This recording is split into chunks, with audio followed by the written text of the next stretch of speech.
Welcome in, everybody, to another episode of 410 Sports Talk. James Haskell, Glenn Martin, and DK. We are here on a Wednesday evening to talk about our Baltimore Ravens, the state of the Ravens, the state of the injuries, what's going to happen moving forward, give you some updates on our thoughts, and really commiserate as a Ravens community, fan base, and see if there's some positivity we can take out of the situation that the Ravens are in. So we're looking forward to it tonight. Glenn, how you doing, my man? Doing well. I mean, doing well considering the situation the Ravens have found themselves in. And as Ravens fans, we feel with all the news since Monday night has not been positive for the Ravens. We continue to get more news as injuries continue to mount, specifically on the defensive front.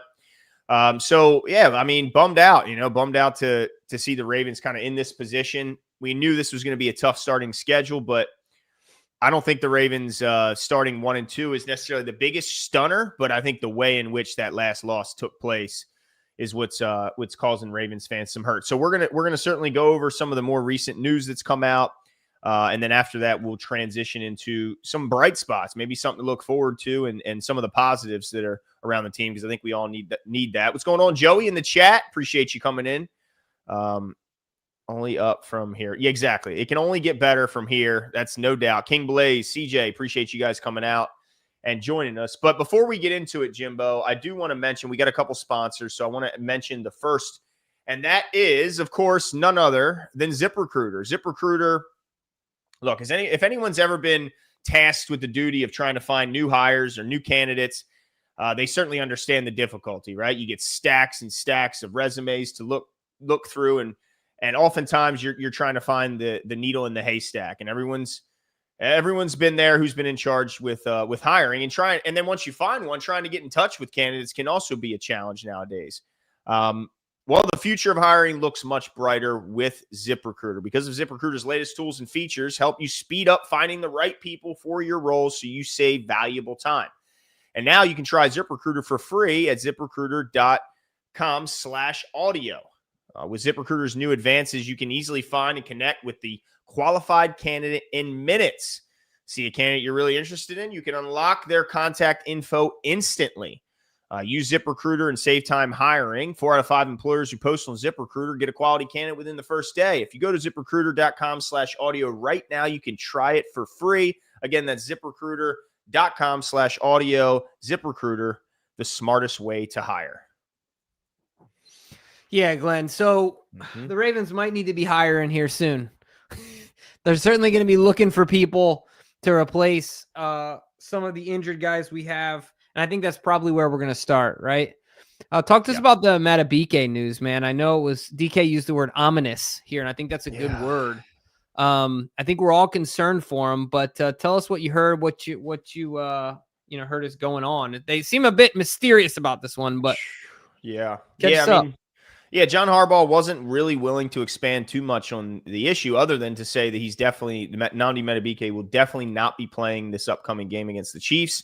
Said they are seeking a second opinion, which can never be good, right? We don't typically get second opinions if the first opinion is positive, right? That's one.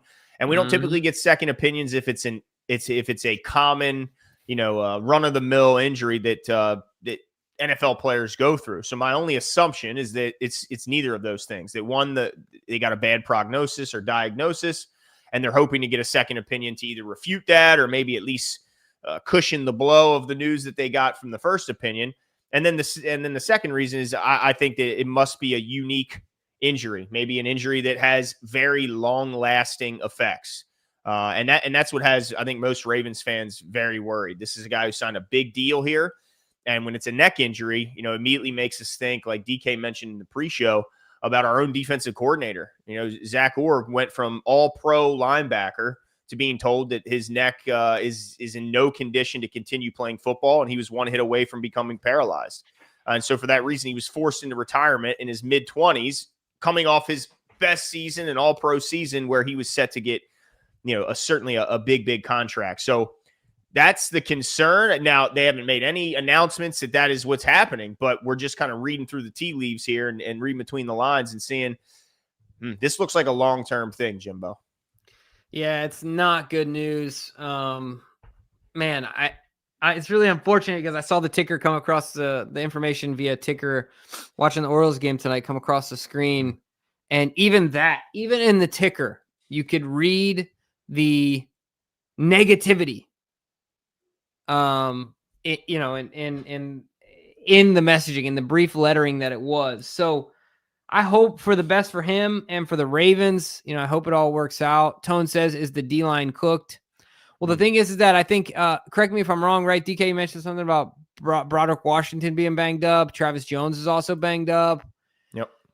So to your question, Tone, I think temporarily they are certainly on the Blackstone. Yeah. They're squarely on the Blackstone being grilled up. Mm-hmm. But we'll see if they stay there. I'm sure that they calling the previous legend of the game at this point. Michael Pierce, please. Just come hang for a couple weeks. They got to be kicking. The problem is when this injury happens so early in the season, this is where no team is really out of it yet. Yeah. So there's not a lot of teams willing to give up good players because they still feel like they're in the hunt. So now's not the time to be desperate and needing a trade or because there's just not a lot of teams. Like people talk about Calais Campbell. Well, I don't know if the Cardinals consider themselves out of it. So why would they want to trade their best player on the defensive interior? It doesn't make a lot of sense. So, yeah, I mean, of course, Twitter's assuming that this is a career-ending neck injury, and I think that's maybe partially the fear. Like people just, like they do. Oh, we're going to lose. Just same with the Ravens. Oh, we're going to lose this weekend because it kind of helps them feel better in a way to just admit the worst-case scenario, and I think that's what they're doing. But, man, I hope like heck that that's not right because this dude was absolutely balling. He was, taking – The thing that made him so special next to Travis is that Travis was so good at taking the double team, and Madubuike was so good at beating one-on-ones. And those two together was a real match made in heaven. And now both are down as Travis Jones got hurt late in the fourth quarter, and Broderick Washington's down. Let's not forget KVN is still out, and that looks to be a bigger problem than maybe we thought it would be. Because the defensive line and the whole front seven got absolutely bullied in our own backyard, got pushed around, beat up, gave up 4 rushing touchdowns at home for the first time in the history of this franchise. And that is also the same time we just see news today that the only team remaining in the entire National Football League that has yet to give up a rushing touchdown this season, Jimbo, is the Seattle Seahawks, led by Mike McDonald. Why you got to say that to me, Glenn? Don't say that to me, man. We give up 4 last game. They haven't given up any all year. Jeez Whiz. Makes you wonder. Makes you wonder. I know players got to play, but yeah. That hurt. Coach has got to coach. Yep. Now, the corresponding moves, just to get this out of the way. Yeah. The Ravens did sign 2 new defensive linemen to their practice squad in Taven Bryan and Josh Tupou. They, in turn, had to release Dearness Johnson, the running back, and wide receiver Anthony Miller to make space for them guys. So the expectation is that one or both of those could be active as soon as this weekend for the game with all the injuries mounting at the position. Yeah, this is nerve-wracking and certainly something that we will continue to talk about. But I also want to stay on the injuries here, Glenn. We'll come back to the defense. We're going to talk about that. But you mentioned right before the show starts, like, what is going on with Patrick Ricard? What is happening here? Because it's not only injuries that we're suffering from on the defensive side of the ball. Certainly on that goal line, I believe there's a different outcome if Patrick Ricard is back there playing fullback. Don't you agree? Oh, certainly. I think all those short yards. We had first and goal from the 1, and we couldn't punch it in with Derek freaking Henry. Yeah, absolutely. I think it would be a big difference. Yeah, so I like you said, can they just say it's an Achilles already? There's no way it's a calf. It was a calf.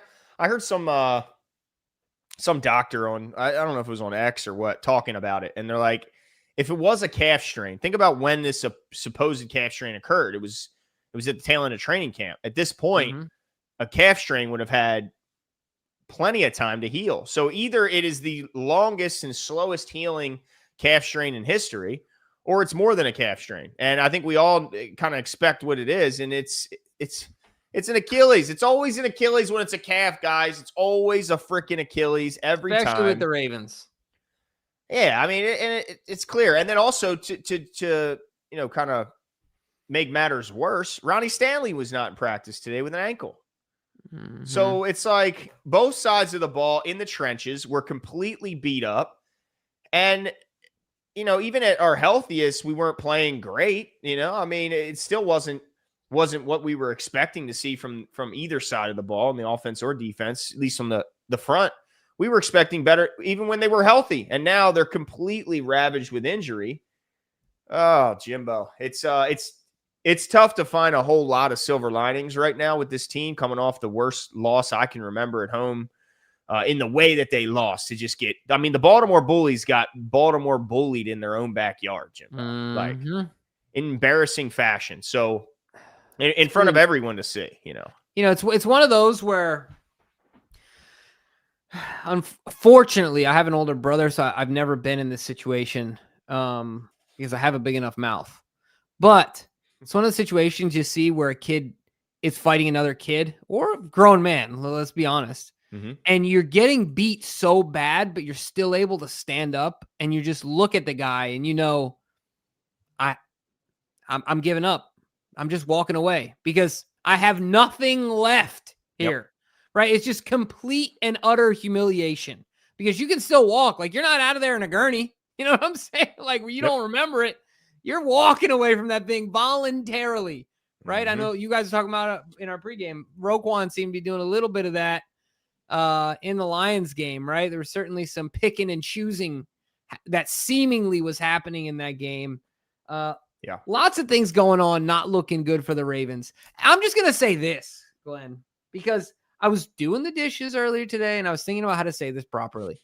Because sometimes the most passionate way I want to say it is probably not the best way to say it. Right. Okay. But I can't think of a better way to say this. This is a really good collection of players. But if this thing doesn't work, the only thing I'm worried about keeping is one guy. It's just number 8. And I don't care. We blow it up. Like, just if this collection of guys collectively can't get it done together this year, then I'm done. Like, I don't want to see the same crew just roll out next year and somebody tell me signing 2 38-year-olds on the edge is going to get the job done. Stop feeding me your bargain chow, Eric. Like, I want the real stuff, dude. Anyway, sorry for screaming there, but it is so frustrating to me. Like, I'm sorry, but I guess maybe hold on to Zay too, but like my list is short of like my must-haves. I need 8. Outside of that, we need to figure it out. And I don't care who has to stay, who has to go. It doesn't matter to me anymore. Yeah. Jimmy, I think you're where a lot of Ravens fans are. Frustration is, we haven't seen this. I mean, we started this podcast in 2019. Yeah. We haven't felt like this since this has started. Like, I mean, we had some bad losses, some tough losses, but it's like DK pointed out before the show. This is the first loss in quite some time where we can honestly say the Ravens didn't beat themselves. We can't use that as an excuse. We can't say they shot themselves in the foot. We can't say we bailed them out with poor execution or bad plays. No, we got beat up, like punched in the face. Like, it can't. There's no, the turnovers hurt. Certainly that Derrick Henry fumble didn't help. But outside of that, they completely beat us up.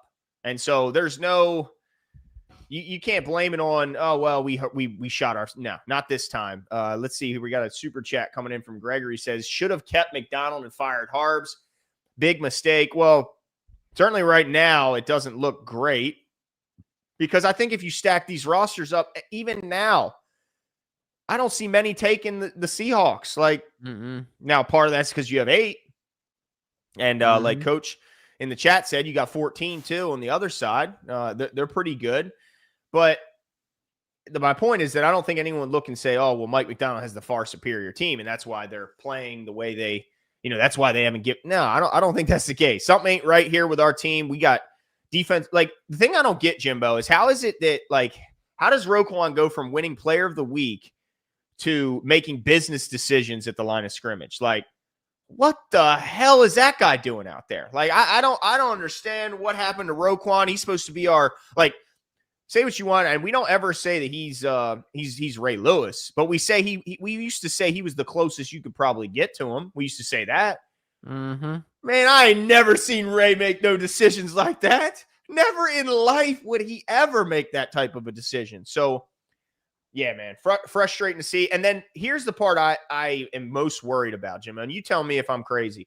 Marlon Humphrey, to much of the fans' dismay, once again did his post game on his podcast, and I didn't even. I saw somebody's clip said read the room. I didn't even want to watch it. I don't want to hear Marlo's fat mouth right now.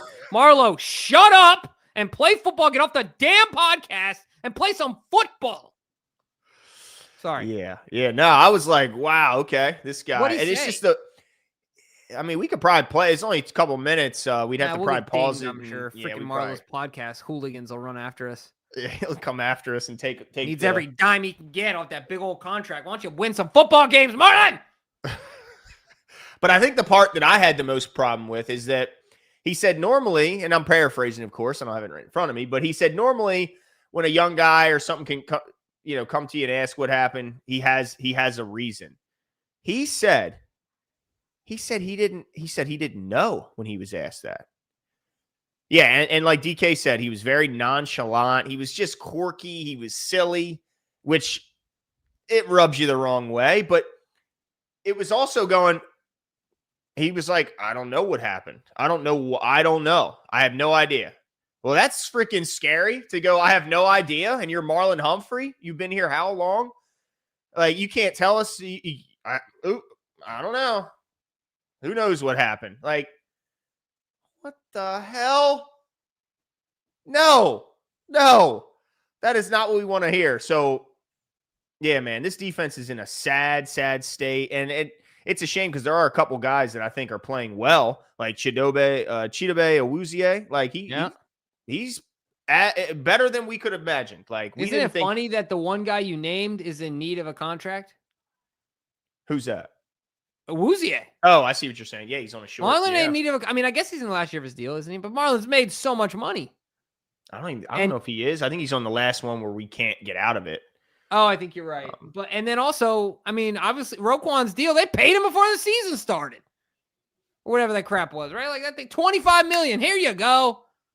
No doubt. Tom Votto says, do you guys think back-to-back weeks running less than 100 yards for the first time in Lamar era is from the absence of Ricard? I think we severely underestimated his impact on this running game. Well, certainly that is a huge part of it. But outside of Ricard missing, I can't believe this. 100 yards when you have Lamar and Derrick Henry? I mean, that should be a layup, Jimbo. Like, I know Ricard's important, no doubt about it. But I know we also had success on the ground when Ricard's not on the field. Like, I find it frustrating and kind of demoralizing that we can't, without our fullback, seem to put together a run scheme when we have Derrick Henry and Lamar Jackson. Like, that's just crazy to me. I also don't know. I feel like this still is a thing. Like when we used to have Josh on the show, Joshua Harris, former quarterback coach for Lamar Jackson, I feel pretty good about what I'm about to say. Like sometimes when Lamar is struggling just to like get in it early, design a run. Just design a run, get him going, let him get a little, get the legs flowing, get the heart pumping. I feel like to Tom's point, I think it's been very impacted by Ricard's absence, but also, do you remember, not that I need Lamar running 12, 15. We don't need Greg Roman against the Bengals first. Who was our coordinator before Roman? Man, was it Caldwell or no. Oh, gosh, Mark Trestman. On the radio. Eagles, yeah, Marty Morningweg. Yeah. Yeah, well, I don't know. I love listening to him talk. Yeah. But anyway, he ran Lamar. Look it, guys. Yeah, it's yeah. Anyway, like 22 times or whatever. We don't need that, but like, I don't remember design running that game. Do you? Oh man, I don't. I'd have to look like back. The read option is one thing, but I'm talking about like a 1930s. Here, take it and run it. I mean, one of those 3rd and goal. I mean, one of those 3 plays from the goal line. I wouldn't mind putting him in shotgun and doing a quarterback power from a half yard out. Right, because you got just like you talked about, you got your lead blocker, you got 280,000-pound Derrick Henry. Yep. So you got an extra man than you normally would. So yeah, I mean, anyway, there's a lot of things that that are attributable to what Tom was saying, but I also think that's one of them. I want to play this Marlowe bit now, unless you're going to tell me I'm going to get fully enraged. Well, he's just so nonchalant. I think DK said it right. He's just so nonchalant about it. All right, it's a 2.5 minute bit. Oh, yeah. I don't know how we can avoid. Rod says skip it. All right, I'll skip it. That's fine.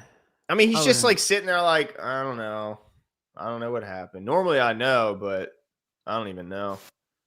Like, it just seemed like the thing that drives fans crazy is that we want to see the passion in the play. Like, I want to see you look like Derrick Henry did after that fumble. That's what I want to see. I want to see you throwing a fit on the sideline about yourself. I want to see you with tears in your eyes in those scenarios. And that's what we saw from Derrick Henry. Derrick Henry was distraught. Yeah. Like he just got horrible news about someone he loves. Like he was flopped around on the bench. It was crazy. That's the kind of reaction fans want because we're so emotionally invested in it. So when we see a guy seem like he doesn't care as much as someone like me or you, then it's like, well, damn, you're getting paid all that money and you don't even care as much as me. I don't even get paid by the team. So I think that's what kind of pisses people off. And yeah, he pointed out, like Rod Wave says, I think it was him who pointed out that there's no fear of this defense anymore. This is long gone. Yeah, are you kidding me? No fear. Oh my gosh. Teams are excited at this point. Oh yeah, DK, you don't have to put it up. It's okay. But by the way, you would probably like this, Jimbo. It's totally off topic, but I saw it today. I thought it was great. It was funny.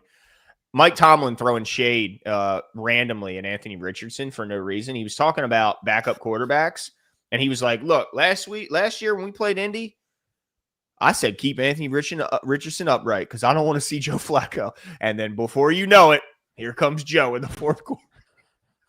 And he ended up beating their ass. So I thought it was so funny because poor Anthony Richardson, he's already gotten benched. He's just catching strays. Like, oh, great. The game plan was to keep me healthy. Great. That was the Steelers' game plan.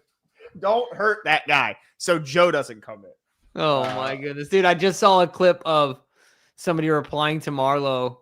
It says, teams used to fear the Ravens defense. Now we got a bunch of clowns. And it was the video of, who was the dude, the Jones brother that played for the Raiders that was he was crying in front of a fireplace. Chandler. Mm-hmm. He's just bawling and he's like, oh, like, yeah, anyway. Oh my gosh. I don't know what we're going to do. Tom Votto says Marlis also said on one time that he couldn't relate to fans. I don't understand being a fan. I don't think I could be friends with Marlon Humphrey. No chance. Like, I think he just purposely says inflammatory things. He's a troll. Yeah, he is a troll. I can't do that. Maybe I'm too serious. Maybe I take life too seriously. I've also been told that, but maybe I'm like too high strung, but I feel like I have a sense of humor, but too much is too much. Yeah. He's a troll. I mean, he's the type, like somebody said, man, we just had this horrible loss and we know in about an hour and a half, Marlon's going to be here talking about, does anyone really like pizza? Like some ridiculous comment. All right. Let's take a bet. Is there any way that Marlon can actually play the piano the piano chair that he's sitting on? There's piano behind him. Can he play piano? No chance. It's for decoration. But in fairness, yes or no, thumbs up or thumbs down? In fairness, I've seen multiple people in my life that have one, and none of them know how to play it. It's decoration. Yeah, my in-laws are in that camp. Shout out to Alejandro. And DK says a little bit, probably because he's got too much time on his hands, right? Well, now he's got football and then the podcast. Yeah, he gets bored in the offseason. And he's golfing. His golfing in the offseason is very How about he work on his facial hair? Whoever said his little Oreo mustache was working, ain't working. Man, now I'm starting to feel bad. But it does look like he took the little bit of Oreos that were left and like ate them with no milk. I just don't get why he was so good last year. He was such a difference maker. Every play he made seemed like a game-changing or game-winning play, and it's just like, well, I felt like he had some big plays in this game. Like, if I'm being honest, he did. At the line, he was super disruptive. He had that touchdown-saving sprint, but it's just the I don't know what the word is. St. Brown took him to school a couple times. Let's be honest. Oh, for sure. Don't get me wrong, but it's the off-field stuff that's I just found it annoying. Yeah. If he didn't do that podcast, I don't think he'd be catching as much grief as he is. Yeah, I agree. And like the towel on the head. Yeah, Rod Wave said it. He's like an every other year guy now. On year, off year. On year, off year. And hopefully this isn't an off year and it's just an off game. But yeah. So let me ask you this. Let's boil it down to this. Can we identify anything that the Ravens are doing wrong now that can be fixed in short order? Let me actually rephrase that. There are things that can be, but let's also consider the coaching staff and the front office. We don't get change very quick around here. We move a lot like the government, right? Yeah.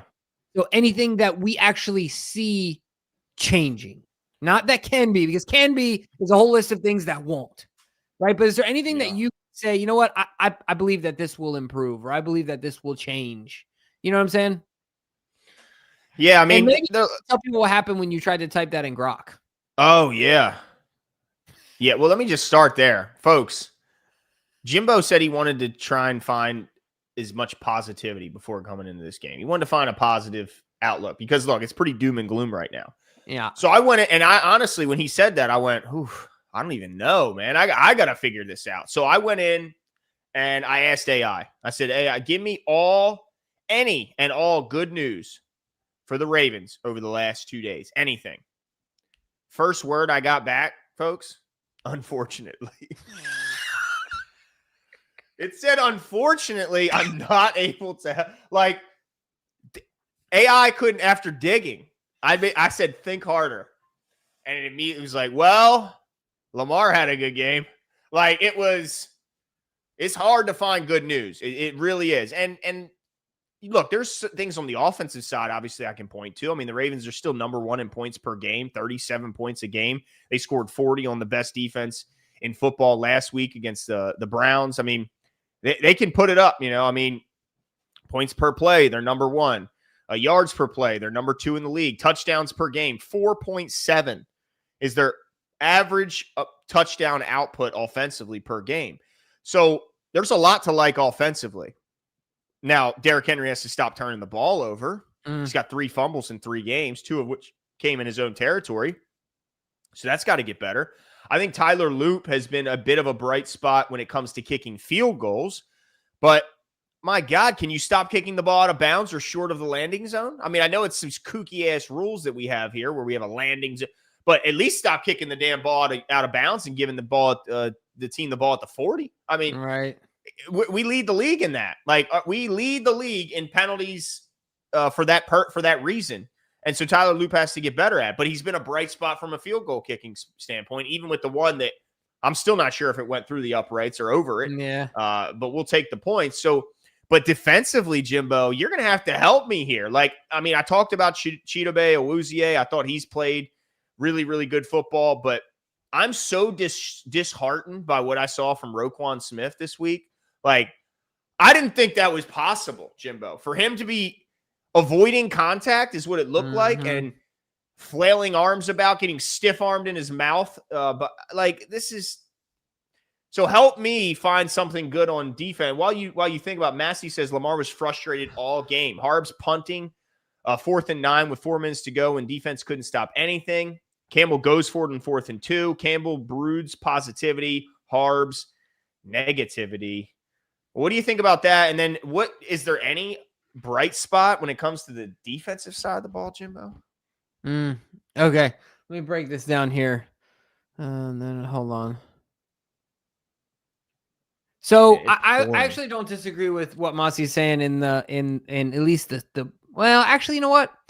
I don't think it's negativity that John is a pretty positive guy. He's like a cup half full guy. I think that messaging is pretty clear. But to your point, Masi, like the way that he makes calls right? We saw another 4th down. I know we were in our territory, but it was certainly late in the game and felt like, analytics aside, 4 down territory for the Ravens to stay in this game because of how, our defense is basically a piece of Swiss cheese at this point. So once again, your best defense is keeping your offense on the field. But of course we punt it away again and act like our defense is going to do something. Anyway, so I see what you're saying, Mossy, in that Coach Campbell really rides with his guys. So in that way, kind of, exudes positivity there. But defensively, if they're, man, you're really putting me to task here, Glenn. Well, let me just tell you, the Ravens defense in that one game, Jimbo, Next Gen Stats track them for having 20 missed tackles. 20 in one game, Jimbo. 20? That is okay. insane. I have one piece of positivity. Okay. 2 major contributors on 2 different levels of this team are very young players, in Malachi Starks and Mike Green. And the reason I think that's a positive thing is because if we're going to get improvement from anywhere, realistically speaking, and I guess Teddy. So we have this year's draft picks on all 3 levels.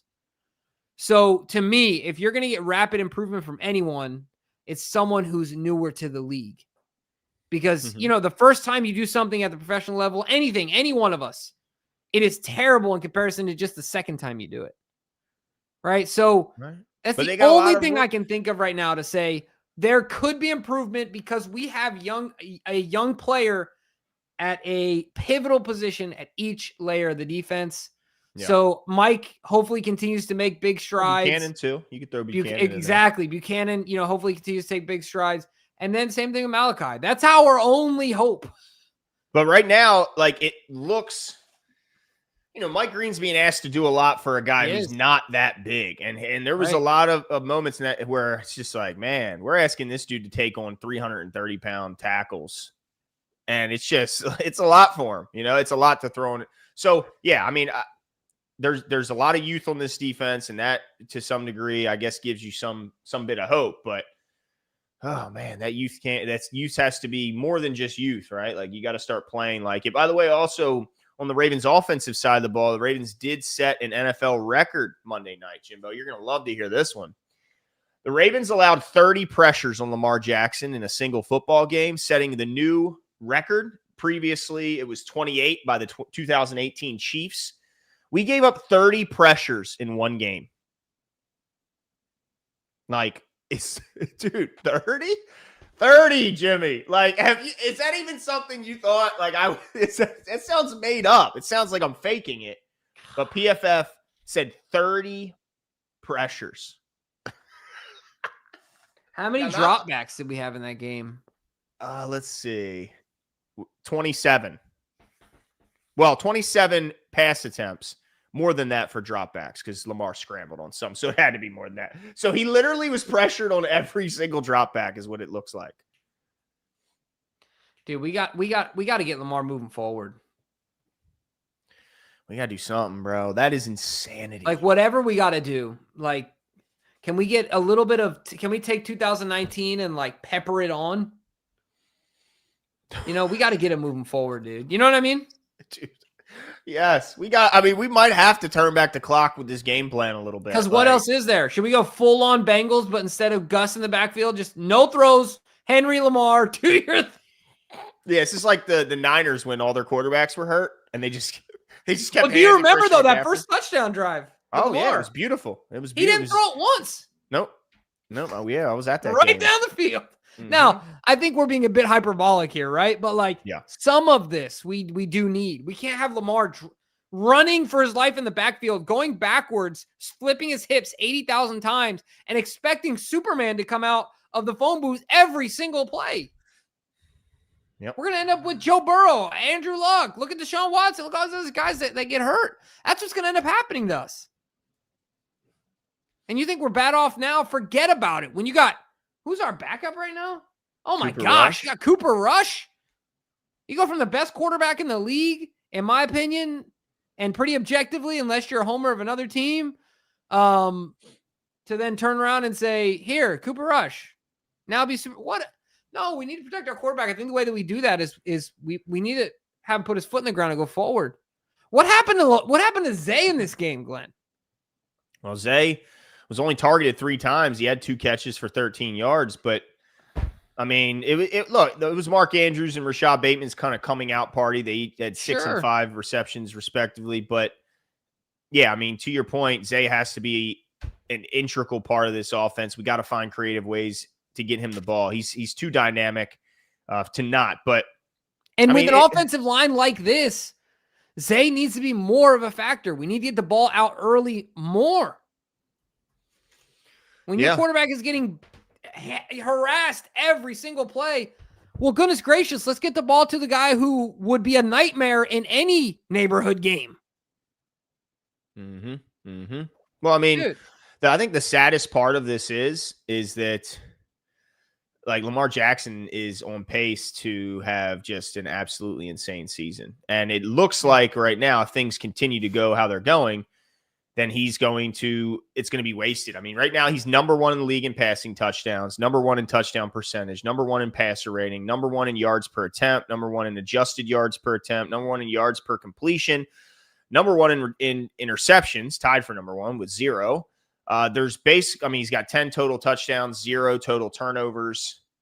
I mean, like, that's the part that's like, Jesus. So if he's doing that, like, on pace for the best season he's ever had in his life, and yet we're 1-2 and our defense is completely in shambles, and it looks like we're gonna really struggle here. And if we cannot turn this around and beat that Chiefs team this Sunday, that's struggling and going through a lot of the same kind of bumps and along the road, man, it could be like, are we looking at how the Bengals look? Like, because eventually these are all people, right? And so they look around, they go, Jesus, we're 1-3, 1-4. Like, you start to wonder if guys are going to start, maybe not playing through certain bumps and bruises, if they're not going to, like, effort levels start to dip even further. Not a good place right now for the Ravens. Not good at all. Not at all. Why not sign Wilkins for the D-line? I mean, I can't give you a single good reason. Well, I mean, I could pull you a couple clips that could give you some. I don't even care. I mean, I literally don't care. Kiss every player on the defense on the forehead. I don't all care, their dude. tootsies. Every single defensive lineman that you're better than, kiss him on the forehead. I would be every single one in our locker room right now. Oh, man. Yeah, I mean. 3 kisses on the forehead, Wilkes. Can he come to your house and tickle your feet before the game? Sure. Okay. He can tickle the feet, kiss the forehead. Sure, no problem. just clog up the middle, right? Yeah, dude. That's Look, all I'm gonna say, Wilkins, I got a Latina wife, so at your own caution, but watch out. Have at it, dude. And his dog's pretty big. Yeah, get the shiner ready for you. Oh my gosh. Wait, did the Steelers sign him? Of course they did. Did they? That's what I didn't even see that. Right? Yeah, I see, but I didn't see that. I didn't see it either. Oh, great. The anti-narrative says, who is the Ray Lewis type emotional leader on this team? Someone to rally the team to get their minds right. I don't see it from anybody, not even Harbs. He looks like he don't know what to do. So there's only one thing I want to say about this. Maybe we don't know. Like, it's hard to say who's the Ray Lewis type. You can say who's the emotional leader. That's fair. But like, who's Ray Lewis? I mean, Ray Lewis is 101 for a reason. And so we maybe don't know how good we had it forever. Right? Yeah. Like 17 years of Ray, a lot of people don't really know anything else. But to your point, though, who's the emotional leader? Like you said, Glenn, it's supposed to be Roquan. I don't know, man. I mean, he's the one doing the pregame speeches. He's the one standing in the circle. Yeah, but you gotta feel pretty hollow doing that and then not giving your body up. Yeah. Oh man, it's fake Ray Lewis, Rozempic. Oh no. Oh no, not Roe. And this is crazy. He just put up 15 tackles last week and was player of the freaking week. But man, did he look like he wanted no parts of physical contact. Like, that is insane. Tom Botto says the Steelers did in fact sign Mr. Tickles, which is not good because he typically does that to the opponents. And now we got to play this guy twice. So be wary on the dog piles. Hope that camera zooms in. Make sure we catch evidence of what this guy might be up to. But yeah, I mean, I think there are some emotional leaders. There's some vocal guys, but it falls hollow when the performance, like the results aren't there. So you have to back those up with results. Tone says, really hoping the team can use this loss as motivation to beat Kansas City. We have overcome before. We just have to lock in. Yeah, I mean, look, we started last year 0-2, where this year we're 1-2. So we were in the exact same position after 3 weeks, which is 1-2. So it's not, the sky isn't falling. And I guess the best thing, the area where I say, all right, this is where I get the most, like, I feel the most optimistic about, and that is the standings, because I don't feel good a lot when I just look at our team, when I look at our roster, specifically on the defensive side. Obviously, there's good things on the offense. There's no doubt about it. But when you're 32nd again and you're setting new records of futility on the defensive side of the ball, it can take it out of you. But the one good thing we have is right in the center of that screen right here, and that is the AFC North standings. The Cincinnati Bengals started 2-0. They got absolutely embarrassed. They're done for. They're going to be giving up. They're going to plummet down the standings. The Pittsburgh Steelers, again, is a fraudulent 2-1. The 2 wins they have were narrow wins over terrible teams. So I don't look at the Steelers as like, oh, they're going to run away with this division. And then we know about the Browns' issues on offense. They have probably the best defense in football, but probably the worst offense in football. So they're not going to go anywhere. So the good news is, while I don't think there's any chance that the Ravens are going to be, at least right now, it doesn't look like they're going to be competing for the 1 seed with the Bills and, I mean, the freaking Colts beating the hell out of teams. The Chargers absolutely school. I don't think they're going to compete with those teams for the top spot. But why can't they win the North, Jimbo? Like, Cincinnati's done. They've given up. Pittsburgh, I mean, yeah, they're excited. They're happy. But we all know, we've seen this before. They're going to reveal themselves as the frauds that they are, and they will be. They'll be dangling right around 500. We know where they'll end up. So in that regard, I feel a little bit of optimism that the Ravens can still come out of the North. It might only be with 10 wins, but they could with 10 wins, I think. Yeah. I mean, if there's something to be optimistic about, just like you said, I'm liking this cold story. Even if the Ravens don't make the playoffs, what AFC or NFC storyline would you like to would keep you interested? I got to be honest, Mossy, as I've gotten older, I don't care about anybody else but the Ravens. It's really hard for me, dude, to like get pumped about other storylines. I just don't care.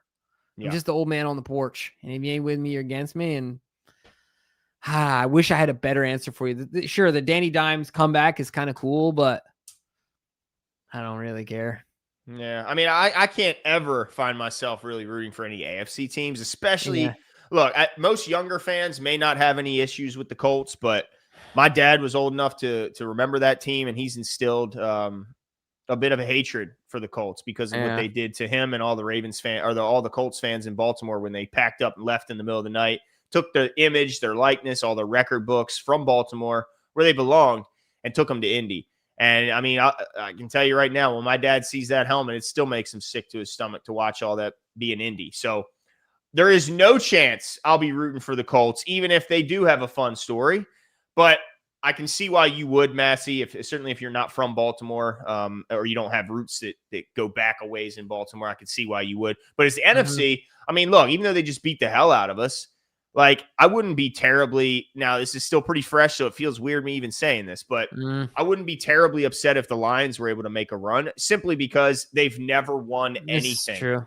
They've never even gotten to the Super Bowl. Imagine being – I mean, here we are, like – I mean, how spoiled are we, Ravens fans, right? Like, they've never even made it to the Super Bowl, Jim. And, like I've noticed that from the NFC perspective, you remember when we went to the Chiefs game, how the Chiefs fans, they would make a huge play and they would, like, golf clap? Like, it was expected. Like, oh, yeah, just another big play. I feel like the Eagles fans are kind of getting like that a little bit. Like, I like the Eagles as a franchise. I like Philly. I like the way they play football and stuff, but sometimes the fans are like, well, you know, this is what we expect. Like, okay, all right. So I wouldn't mind if the Lions, you know, on the NFC side had a run. But with all that being said, we should probably talk about I'm sorry, let's see. Rod Way said, "Hey guys, don't be stressed. We can't motivate unmotivated people. Adversary shows true character." Yeah. By the way, we have a Lions fan in the chat, and I mean, it looks like he's arguing with a couple people about how far the Lions. Imagine this is why I don't feel bad if the Lions make a run. Imagine being a fan of a team where this guy has to argue. We made it to the division round once. Like, imagine being a fan of an organization where you're like, "Where's our banner?